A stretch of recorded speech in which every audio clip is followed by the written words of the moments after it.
In this video we are going to see about encoder and decoder. Encoder and decoder, this belongs to the term it as combinational circuits.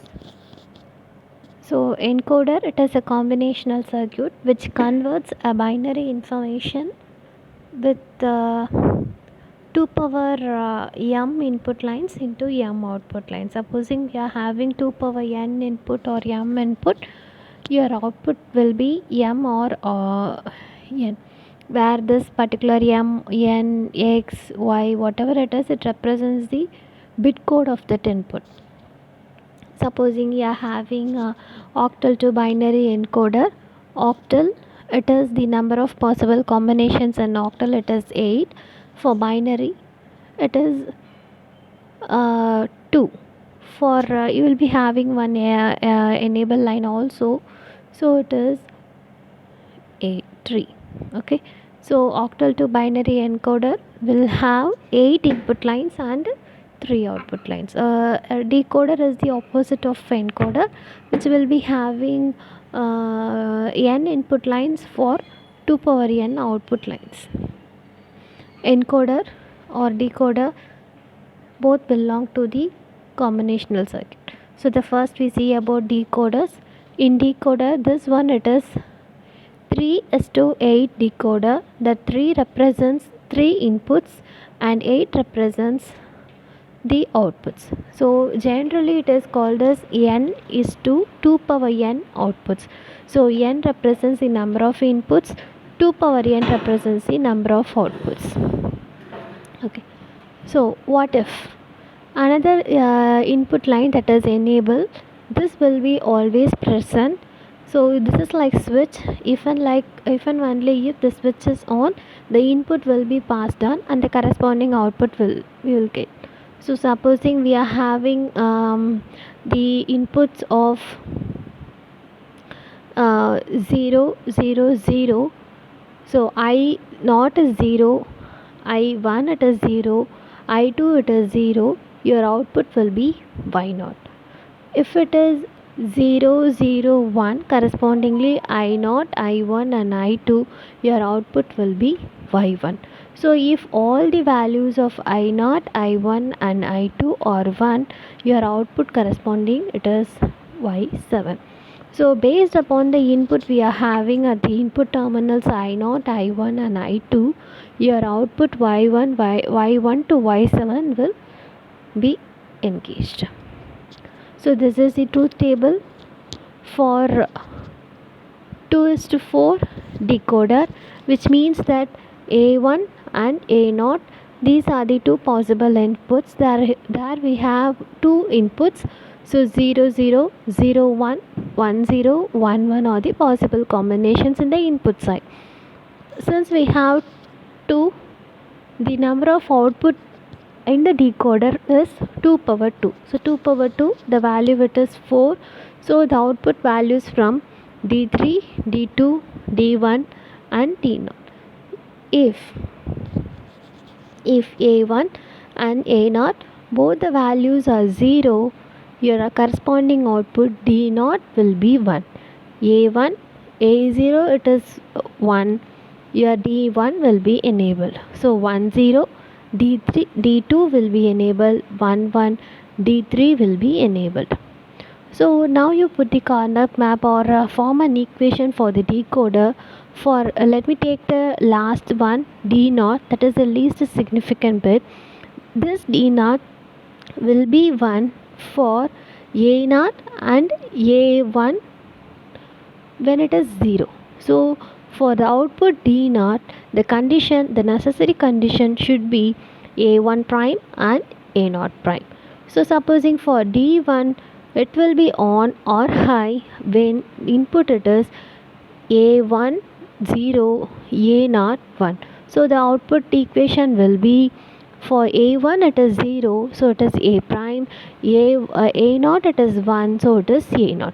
So A1 prime into A0. So same wise for D3 it will be enabled when both the A1 and A0 are at the band logic. So we have D3 is equal to A1 into A0.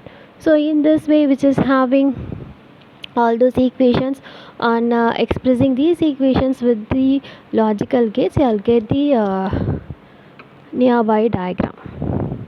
This is decoder. This is decoder logic for 3 is to 8. So the input are I0, I1 and I2.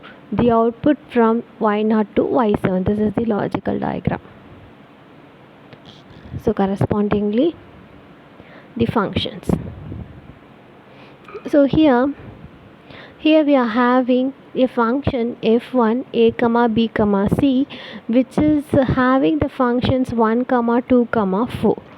So for 1 comma 2 comma 4, it says that the output should be at y1 y2 and y4. So it is the OR logic of the outputs at the decoder. So your input, it is a b c. On getting the input from the decoder ABC, it will produce the outputs y0 to y7. Your output function f1, it is the sum of y1, y2 and y4. For the first thing, for the function f2 is equal to ABC, it is the summation function of 2 comma 3. For function f2, y2 and y3 should be summed up. For f3 a comma b comma c, it is the sum of 0 comma 5 comma 6. So y0 is 0, 5 and 6 for the function f3. So this is for OR terms. The same like that, if we have some function, instead of some function we are having some boolean expression, means we have to write down the equations for the particular numbers they have given, and then we have make a logical gate. Next, it is encoder. We said encoder and decoder are exactly the opposite of that. So in decoder we will be having n inputs and 2 power n outputs. In encoder, n inputs and 2 power n inputs and n outputs. So we are having I0 to I7 as input. There will be 8 inputs. For that, Y0 to Y3 as output. So if your input is I0, so I0, so 0. So 0 equivalent value of 0, it is 0, 0, 0. So your Y2, Y1 and Y0 will be 0. So what if the input will be given at I is equal to 2? If I equal to 2 or input I2, the corresponding binary value for 2, it is 0, 1, 0. So your y0 will be 0, y1 will be 1, y2 will be 0. What happens if I6? If it is I6, the value of 6, it is 1, 1, 0 in binaries. So your y2 it is 1, y1 it is 1, y0 it is 0. So it will be easily understood from the truth table.